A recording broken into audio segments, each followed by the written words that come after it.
Hello, and welcome to a video on the method. This is otherwise known as the Bashwiner method for practicing sight singing, and I hope this helps you. So a little bit first about the history and motivation behind the method. I came up with the method when I was teaching oral skills as a graduate student at the University of Illinois back in 1999 to 2002. So I felt there were problems with trying to teach students to sight sing the way that we were teaching it there at the time. When we gave students the melodies ahead of time that they were going to sight sing for us, they weren't really sight singing, they were just memorizing the melodies. And then if we used completely new melodies during the sight singing exam, the students were then officially sight singing, but not very well. Because at that point we were testing them in sight singing, but we really hadn't been teaching them to sight sing because they'd been doing so much memorization. So I determined that the memorization faculty is so strong that it will always overtake the sight reading faculty if it can. I therefore designed this method to prevent natural melodic memory from taking over when students were practicing their sight singing. Okay, the method has 6 steps. The first one, simply identify the key of the excerpt. If you don't know how to do this, no, this is hard for everybody. Obviously look at the key signature, and then you're going to want to try to figure out whether it's major or minor by looking at the beginning and the ending of the excerpt, as well as any accidentals. It's conceivable that the key signature will not be the key that the excerpt is in, but at least in many of the ones that we're using, this is perfectly satisfactory. Okay, number 2. You're going to speak the solfege syllables in order.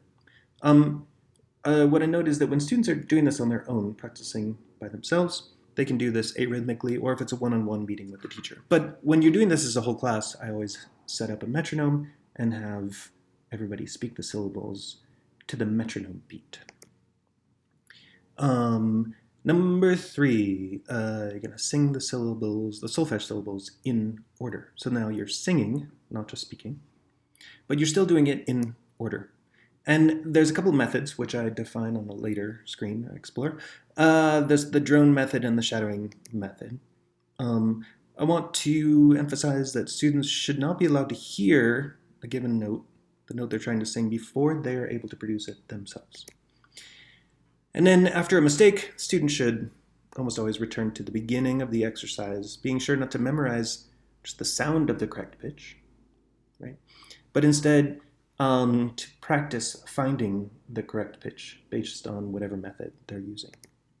Okay, number 4 would be simply to perform the rhythm. They can do this using the rhythmic syllables like do-day or one-eanda, two-eanda, etc., based on the teacher's choice, or they can clap, or they can do a neutral syllable, right? And this is all just whatever the teacher asks for at that particular time. They can next speak the solfege syllables in rhythm, and then finally sing the solfege syllables in rhythm. And step 6 is basically the full thing. That's just what we call sight singing a melody. But steps 1 through 5 make explicit a number of the subtasks that are involved in the step 6. Okay, so here's an example. This is a melody from Scott Joplin's Tremonisha. And right, I mean, I could have chosen anything. It's just sample melody. I'm actually going to shorten it so it's not this whole length, but later you'll get to hear the full thing. It's more, you can see it, I don't know if you can see, but it modulates from C major to B major. So it is really pretty interesting, and then modulates back again and repeats. So if you wanted a more complex melody, that's a fantastic one to look at, one that modulates. But for right now, we'll just shorten it to this small length. And let's get started with practicing.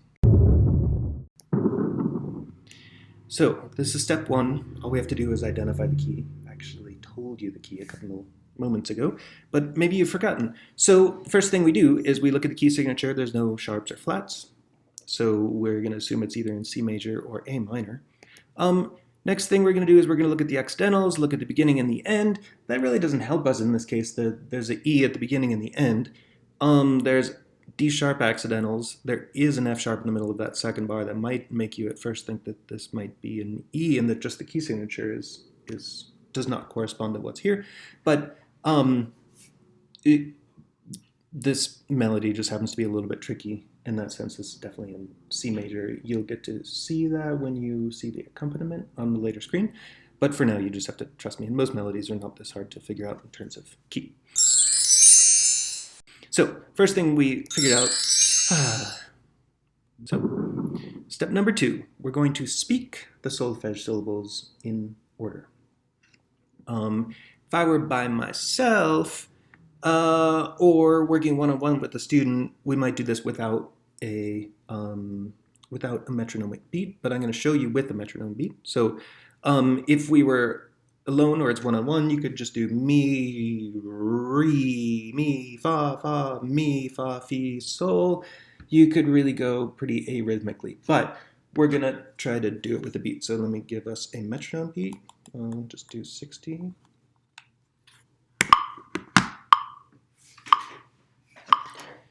Oh, excuse me.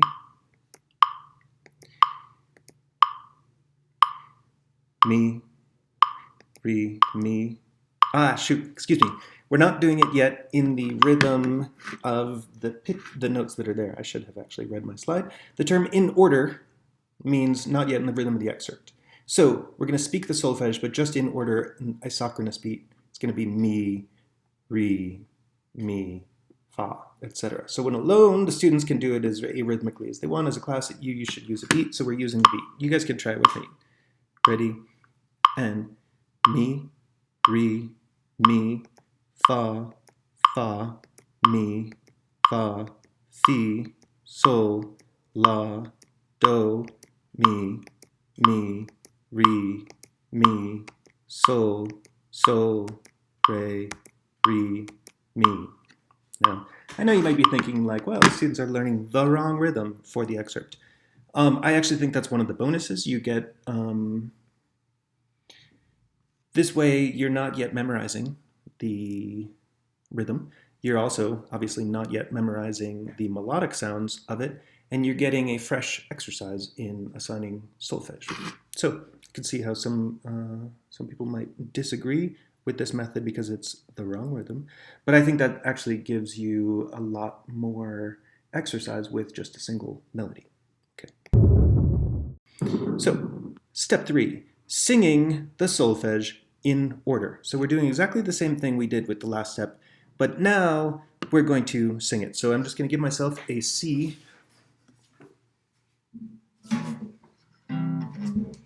That's a C. And I can do the scale if I want, C, D, E, or Do, Re, Mi, Fa, Sol, La, Ti, Do. And I'm going to start on Mi, and I'm going to give myself a metronome pulse again, a little slower this time. So again, I'm doing these in order, singing the solfege.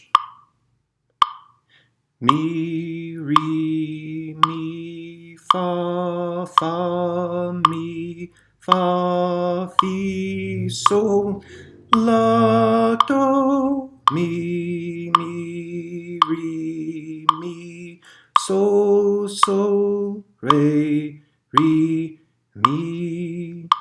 Okay, now step 3 is actually probably the hardest of the steps. I mean, for different students, different steps are hardest, and that's one of the things that's good about this method. It's a diagnostic tool, not just a tool for practicing. But so since this one I've found is the hardest in general for students, I give a little advice on later screens. So presumably if you're working with a student one-on-one, you're going to spend most of your time in step 3. And if that's the case, it's not going to be as smooth as what we just did. So I'll give you examples later using the drone method and the following method and what to do if a student makes a mistake. But for now, we just assume, well, the student did that pretty well. Okay, step 4. It's either the drone or sharing method. Student should not be allowed to hear the target note before they find it themselves. I will explain that later. And then if there's a mistake, the student should return to the beginning of the exercise. You're training them. You don't want them to try to memorize the sound of the correct note. You want them to learn how to find the correct note if they can't find it, and then practice basically finding it. Just okay. Step 4, performing the rhythm. Students could clap, they could use a neutral syllable, they can use rhythm syllables according to the teacher's preference and instructions. So we're going to do the do-day method. And so let me set up a metronome. You can do it with me for 1, do, ta do, day do, ta day ta do, ta do, ta do, day do, day do. Okay, so that's step number 4. And as you know, most of the students are actually pretty good at rhythm, but there's always a percentage of them that really have the hard time doing rhythm. If you're just giving them a sight singing melody with rhythm in it and they can't do it, it's sometimes hard to know, is it because they can't do the rhythm itself? They can't speak the solfege. They can't speak the solfege in rhythm, or they really can't sing the notes in the rhythm. So if you do this step where you isolate the rhythm, it sometimes allows you to diagnose if it's a rhythm problem or say a sol.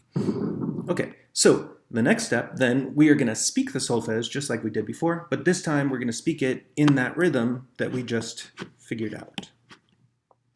Okay, let me set up the metronome. Okay. 3, do it with me. 2, 3, 4, 1. Mi, re, mi. Fa, fa. Mi, fa, fi, sol, la. Do, mi. Mi, re, mi. So, so. Re, re, mi. Okay. And 2 notes on that. One of them, I was aware when I was singing sol, or actually the mi before that, I might want to hold those a little bit longer. They obviously don't allow the students to write these syllables on their paper. They should be doing that from their mind. Okay, and now we are at step 6, where we actually just get to put it all together. After we've done all those other things, there's no additional faculty you need to have or skill you need to practice and be able to do this. You might have to do it slower, but let's just see how we do. I'm going to give myself a C again. Do, re, mi, fa, sol, la, ti, do, mi. With me? 2, 3, 4, 1. Mi, re, mi, fa, fa, mi, fa, fi, sol, la, do, mi. Mi, re, mi, so, so, re, re, mi. Okay.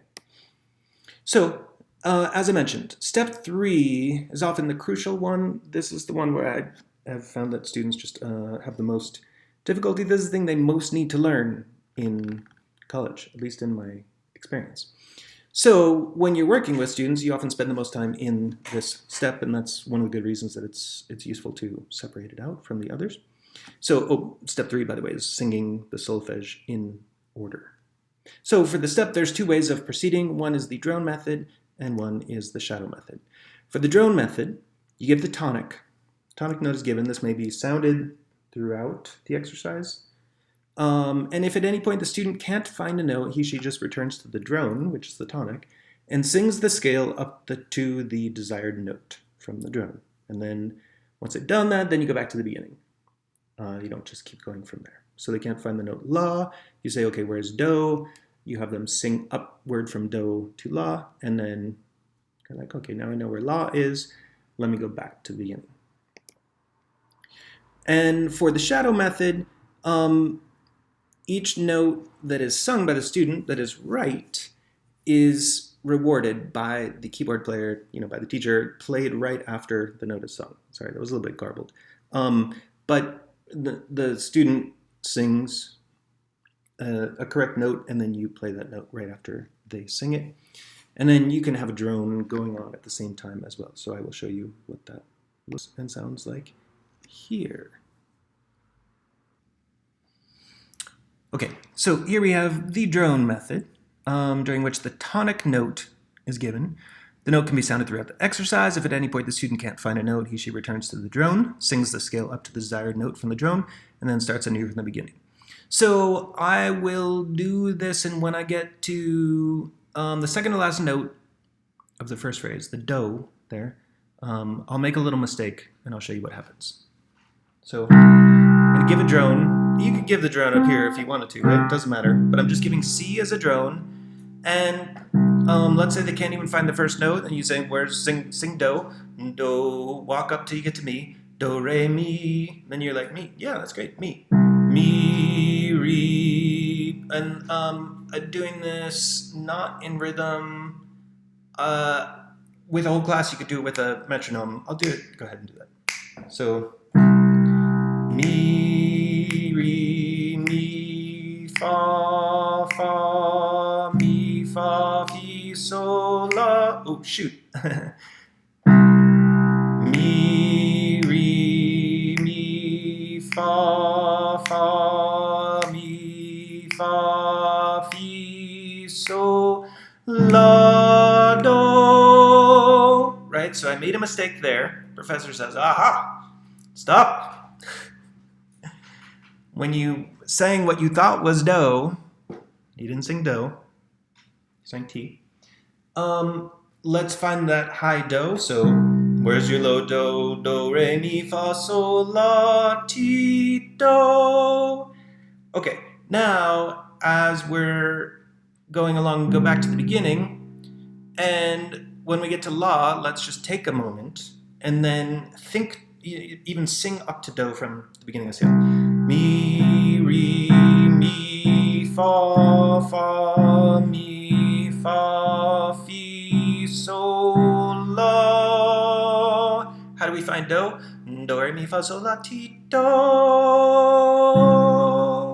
So we're kind of finding it based on the drone there, if you get it. And then maybe have them go back to the beginning again. Mi, re, mi, fa, fa, mi, fa, fi, sol, la, do. Mi, re, mi, sol, sol, re, mi. Okay, so that time I got everything else right. Now let's just check out the shadow method. This is the third to last screen. For the shadow method, as we said before, each properly sung note is going to be rewarded after it's sung correctly by being played on the keyboard. So this can be combined with a drone, and then if a mistake occurs, the correct note is not played, and the student returns to the beginning. So I'm going to do an incorrect note on sol in the third to last bar. Okay? So mi, re, mi, fa, fa, mi, fa, fi, sol, la, do, mi,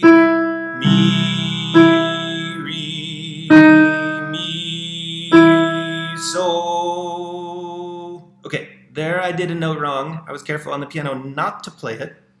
If I had played it, I would have played sol, and then the student would just know, oh, I sang the wrong note, I need no, but we don't want them to know that.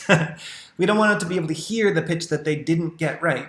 So you can go back to the drone and say do, re, mi, fa, sol, that's the note you want. Or you go back to mi, because you've just been on mi. I'm going to go to the middle of the exercise, mi, re, mi, sol.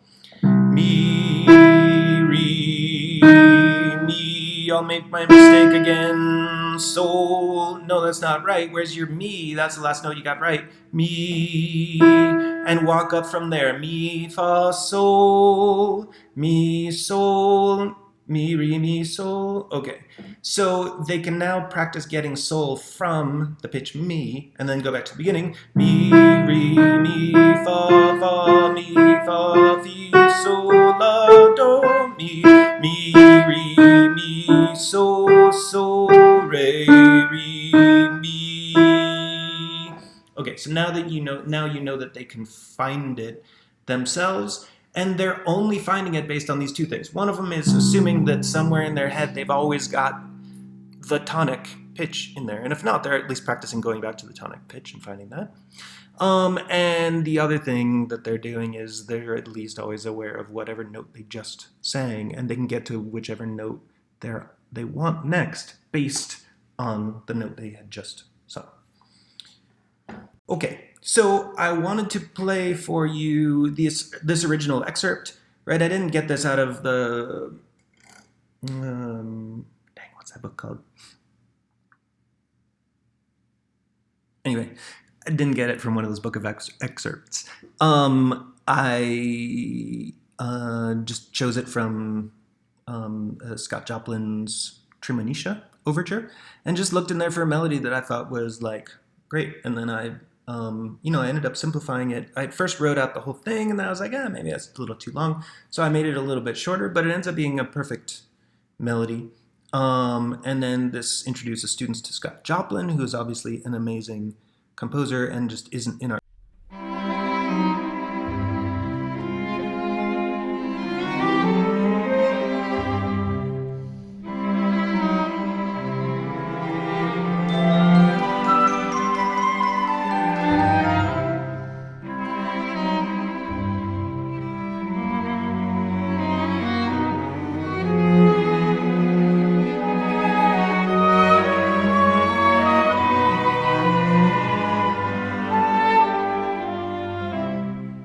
textbook.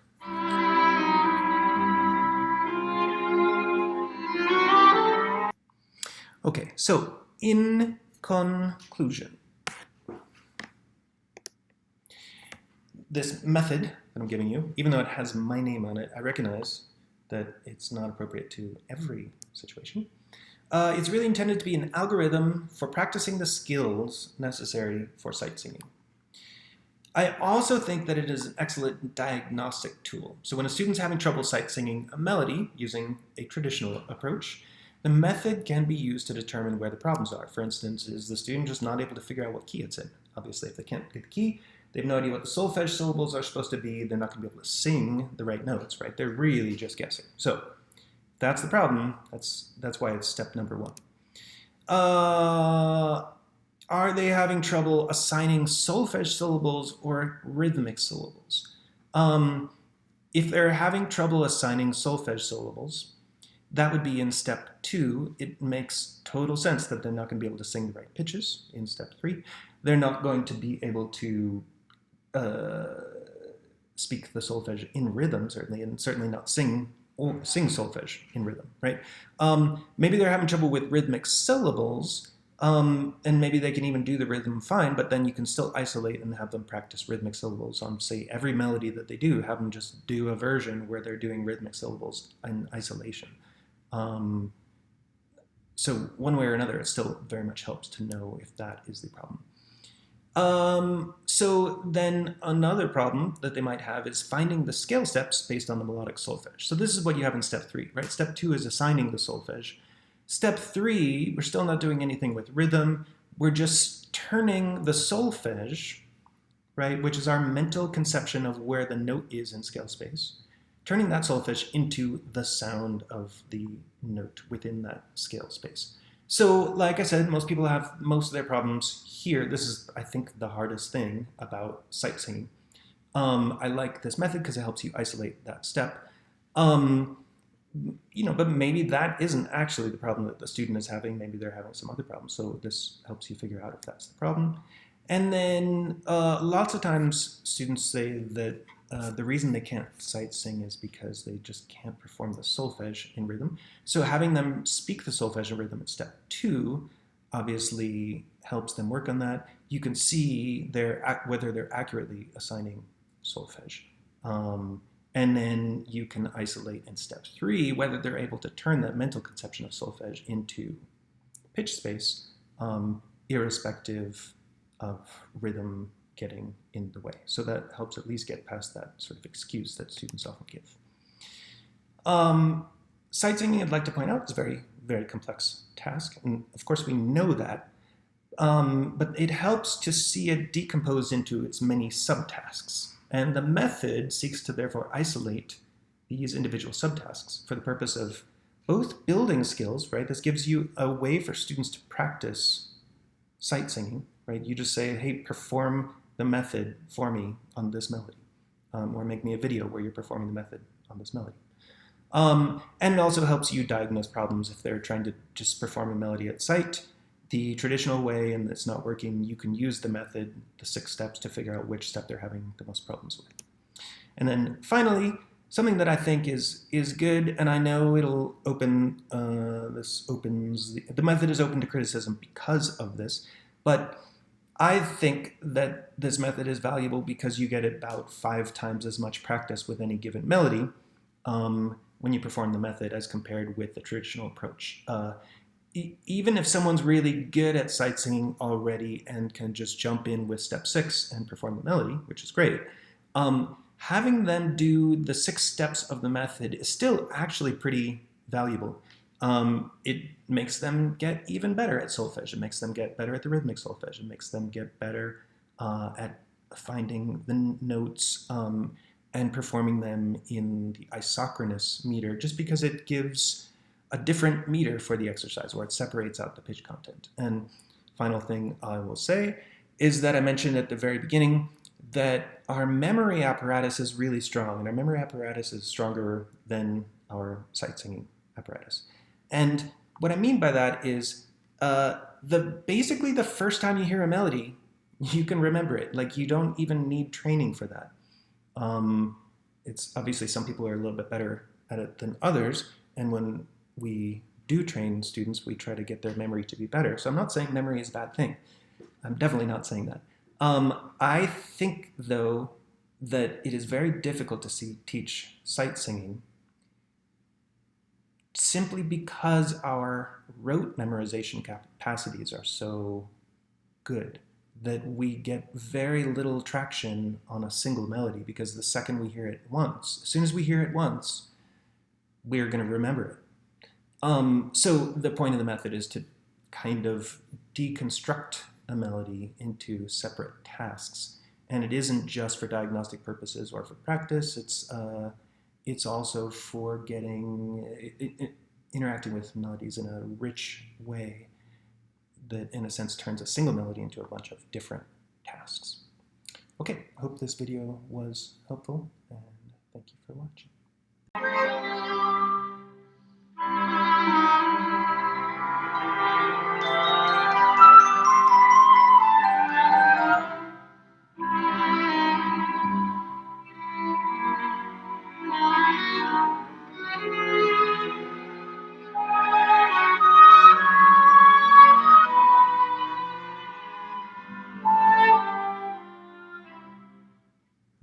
Hope you caught that really nice modulation from C to B, and then back from B to C again. Solfege problem or singing problem faster. The key that it's in is C major.